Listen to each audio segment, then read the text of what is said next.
श्यामपुर नाम का एक छोटे से गांव में मोहन नाम का एक 16 वर्ष का लड़का रहता था। मोहन अनाथ था। उसकी माँ उसे जन्म देते ही चल बसी और उसके पिता ही उसे पालने की एकमात्र सहारा थे।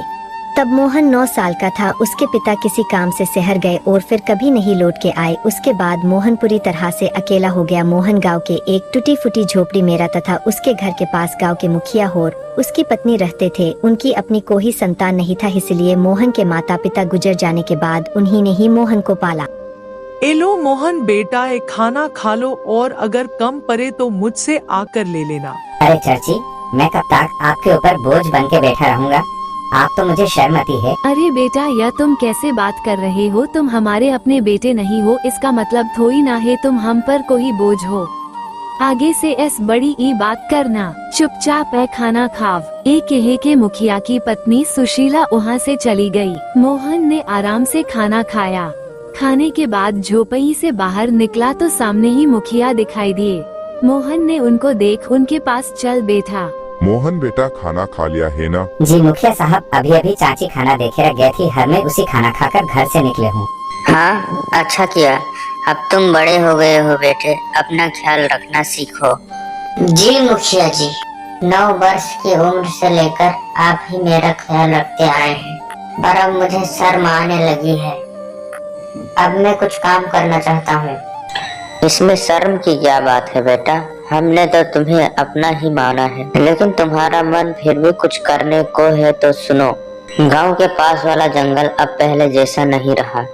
चाहो तो वहां जाकर लकड़ियां काट सकते हो या शहद इकट्ठा कर सकते हो। जी सरपंच जी, मैं कल ही जंगल जाऊंगा। अब समय आ चुका है, मैं अपने लिए और आपके लिए कुछ करूं।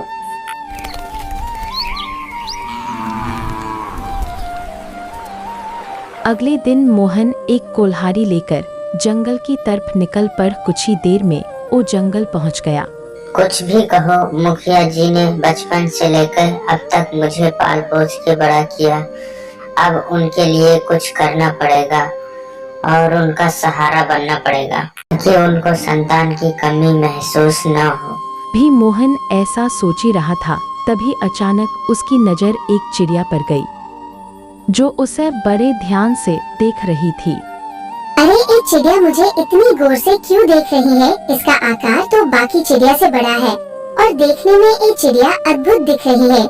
मोहन ने इतना ही कहा था, तभी चिड़िया उड़ते हुए मोहन के पास आ गए। वह इंसानी आवाज में बोली, मैं तुम्हें भली भांति पहचानती हूँ। तुम्हारा नाम मोहन है और तुम्हारे पिता का नाम राजू। चिड़िया को बोलता हुआ देख मोहन बहुत डर गया। यह कैसे मुमकिन है? तुम तो चिड़िया हो, हर इंसान की आवाज में कैसे बात कर रही हो? शायद यह मेरी आँखों का धोखा है। भला कोई चिड़िया इंसान की आवाज में कैसे बोल सकता है? नहीं, यह तुम्हारे आँखों का धोखा नहीं है। मैं सचमुच बोलने वाली चिड़िया हूँ। असल में भी एक इंसान हुआ करती थी, लेकिन एक तांत्रिक ने म्यू झेपा शराब दे दिया और मैं चिड़िया की शक्ल में बदल गई। मैं तुम्हारे पिता के बारे में सब जानती हूँ। वह कुछ समय पहले जंगल गए थे और फिर कभी वापस नहीं लौटे। अरे ना जाने कौन हो तुम, मैं कैसे तुम्हारे बात पर यकीन कर लूं? कभी सोचा है तुमने? तुम कई वर्षों से बिना पिता के रह रहे हो, लेकिन गांव में कोई तुम्हारे पिता के बारे में बात नहीं करता। तुम्हारी कोई मदद नहीं करता सिवाय गांव के मुखिया के, लेकिन मैं तुम्हारे पिता के बारे में सब कुछ बता सकती हूँ। तुम्हारे पिता अभी जिंदा है और मुझे यह भी पता है वह कहाँ है। अच्छा तो बताओ, मेरे पिता कहाँ है? मैं उनसे मिलना चाहता हूँ। मैं तुम्हें जरूर बताऊंगी, मगर उससे पहले तुम्हें मुझे इस शराब से मुक्त कराना होगा। मोहन को ना जाने क्यों उसे चिड़िया से डर महसूस होने लगा। अरे मुझे लगता है यह कोई राक्षस है, मुझे अपने जाल में फंसा रहा है। इससे पहले ये मुझे नुकसान पहुँचाए, मुझे यहाँ से भागना होगा। यही सोचते मोहन तेजी से गांव की ओर दौड़ पड़ा और कुछ ही पल में अपने घर पहुंच गया। मोहन हाँफते हुए बोला, अरे बाप रे, यह जंगल तो बहुत खतरनाक है। यहाँ तो जानवर भी इंसानों की तरह बात करते हैं। मुझे लगता है वो जरूर कोई राक्षस था। मैं अब कभी उस जंगल में नहीं जाऊंगा। अभी मोहन ऐसा सोच रहा था, तभी मुखिया की पत्नी उसके लिए खाना लेकर आ जाती है और मोहन को घबराया हुआ देख वह बोली, अरे मोहन बेटा, घबराए हुए क्यों हो? और तुम्हारे पसीना भी आ रहे हैं, सब खैरियत है ना? कुछ नहीं चाची, बस थोड़ा सा सर दुख रहा है। मोहन ने चाची से सर दर्द का बहाना करके सच्चाई छुपा दी। चाची ने ज्यादा सवाल नहीं किया, खाना उसके हाथ में दिया और धीरे से निकल गए। मोहन ने खाना खाया और सो गया। अगली सुबह जब मोहन उठा तो उसके मन का डर समाप्त हो चुका था।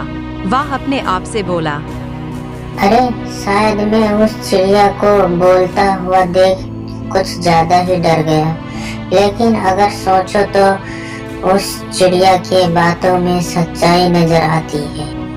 मुझे उस चिड़िया से जाकर अपने पिता के बारे में बात करना होगा, शायद उसके बात में सच्चाई हो। फिर मोहन उसी जंगल में चला जाता है। वह चिड़िया वाहन पहले से मौजूद थी। मुझे पता था तुम जरूर आओगे, मेरी बात पे सच्चाई है, तुम मेरा यकीन तो करो। मैं तुम्हारे पिता के बारे में सब कुछ जानती हूँ और मैं चाहती हूँ तुम धनवान हो जाओ, लेकिन तुमको पता है मेरी एक शर्त थी। मैं तुमको सब कुछ दे सकती हूँ, धनवान भी बना सकती हूँ, लेकिन मुझको उस अघोरी के शराब से मुक्त कराना होगा। तुम मेरे पीछे आओ, मैं तुम्हें जंगल के सारे रहस्यों के बारे में बताती हूँ।